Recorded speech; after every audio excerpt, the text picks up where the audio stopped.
가을의 대표적인 과일하면 떠오르는 게 뭐가 있으세요? 사과, 배, 감이 있는데요. 우선 사과부터 볼까요? 사과 같은 경우는 안토시아닌이라든지 이런 폴리페놀이 많이 들어있어서 면역력 강화에 도움이 됩니다.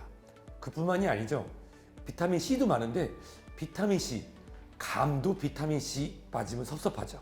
실제로 이 감은 비타민 C가 다른 여타 과일보다도 많다고 알려져 있는데요. 비타민 C는 우리 면역력을 올리고 감기 예방 등에 도움이 된다고 알려져 있죠. 그럼 배는 어떠한 성분이 들어있을까요? 배에는 유기산이 풍부하게 들어있습니다. 이 가을철만 되면 피곤해 하시는 분들 계시죠? 바로 이 배가 가을철 피로감 회복에 도움이 되는데 여기 숨겨진 사실이 하나 있어요. 뭐냐면 많이 드시면 혈당이 올라갈 수 있어요. 따라서 이 권장 섭취량이 중요할 텐데요. 사과와 배는 하루에 반쪽 정도, 감은 한 쪽 정도 드시면 괜찮다고 합니다.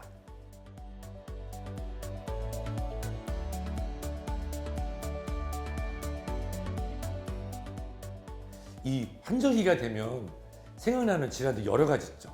우선은 기온차가 너무 심합니다. 낮에는 여전히 덥죠. 근데 아침 저녁 쌀쌀하고 밤에는 춥기까지 합니다. 이렇게 기온차가 심할 때는 바로 찾아오는 손님 있죠. 감기입니다. 일반적으로 감기는 리노바이러스 그리고 코로나 바이러스 이런 바이러스로 인해서 생기는 질환인데요. 이뿐만이 아닙니다. 11월 초, 12월만 돼도 계절성 인플루엔자, 독감이 찾아오게 되는데요. 이러한 바이러스 질환들이 이런 일교차가 심한 환절기에 찾아오는 질환입니다. 그뿐만이 아니죠.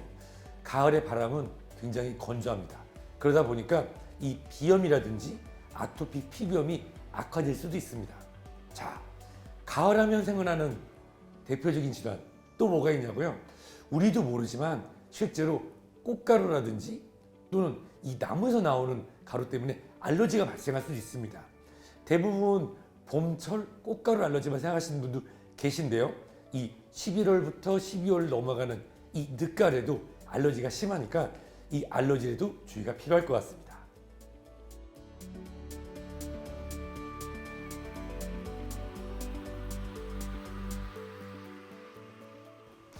가을이 되면 정말 많은 먹거리가 있는데요.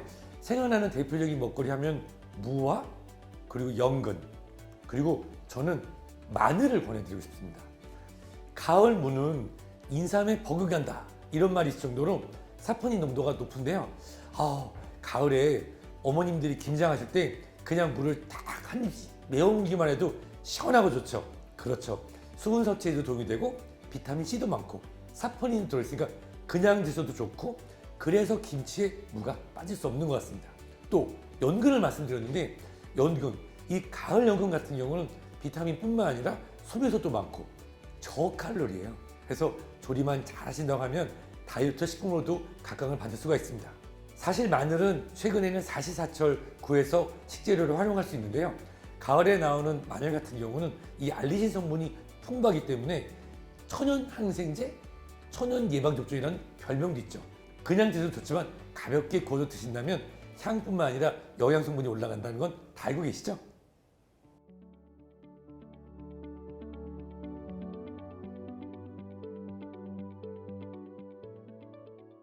가을 하면 생각나는 여러 가지 음식이 있지만 가을 전어 빠질 수가 없는 것 같습니다.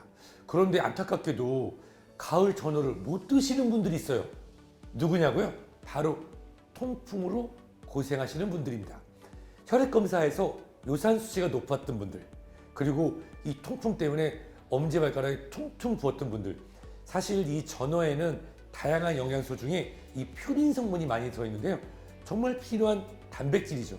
하지만 이 통풍을 앓고 계시거나 고요산 혈증을 갖고 계신 분이라고 하면 이 전어는 이 퓨린 성분이 풍부하기 때문에 통풍이 악화되거나 또는 고요산 혈증으로 인한 다른 합병증이 나타날 수 있으니까 이번 가을 전어는 참으셔야 될 것 같습니다.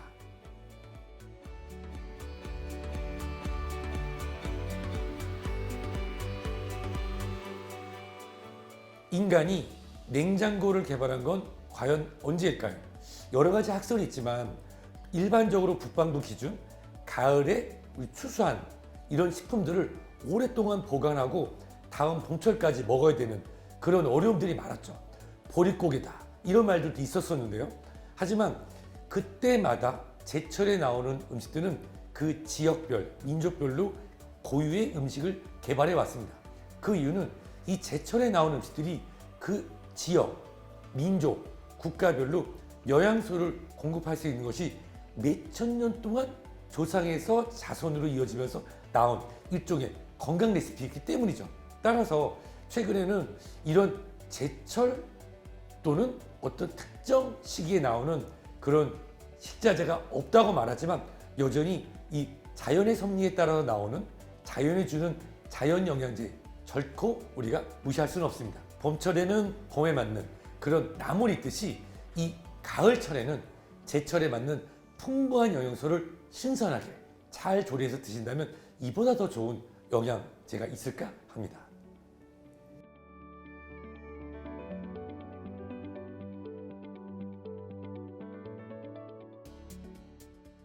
자, 예전에 저염 열풍이 분 적이 있었습니다. 저염 열풍이 불어서 저염 뭐 이런 여러 가지 얘기가 있었는데 그거 아세요? 2006년에 미국에서 발표된 한 논문이 우리의 뇌리를 스쳐갑니다. 당시 발표된 논문은 지나친 저염 식단이 오히려 뇌졸중과 심근경색을 높인다는 것입니다.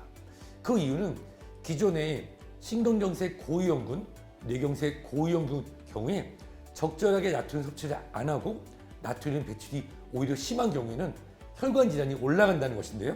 따라서 당연히 나트륨 섭취를 많이 하는 것도 문제지만 지나친 저염 식단을 하게 되면 기존의 심혈관, 뇌혈관 고위험군에서는 오히려 사망률이 증가할 수도 있으니 적당한 저염과 조리 방법을 통한 똑똑한 나트륨 섭취가 필요할 것 같습니다.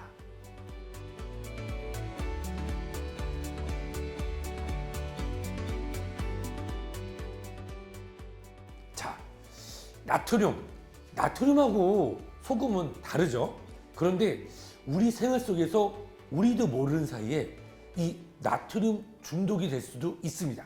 자, 한번 보실까요? 여기 보이시죠? 우동, 짬뽕, 짜장면 이게 다 알고 봤더니 나트륨 범벅이었습니다. 자, 우동 같은 경우도 세계보건기구 WHO에서 정한 나트륨 하루 섭취량이 2배가 넘습니다. 짜장면이요, 곱빼기 먹으면 2배 훨씬 넘습니다. 짬뽕이요, 이미 넘쳤습니다. 사실 우리가 아무 생각 없이 먹는 점심시간에 먹는 이런 면류 중에 우동, 짬뽕, 짜장면 등이 우리 생활에 아주 높은 나트륨 식품이었다는 사실 알고 계셨나요? 주의가 필요하니까 오늘은 중국 음식이 땡기는데 가신다고요? 조금 더 현명하게 야채와 쌈 채소와 같이 드시는 방법도 고민해 볼 필요가 있을 것 같습니다.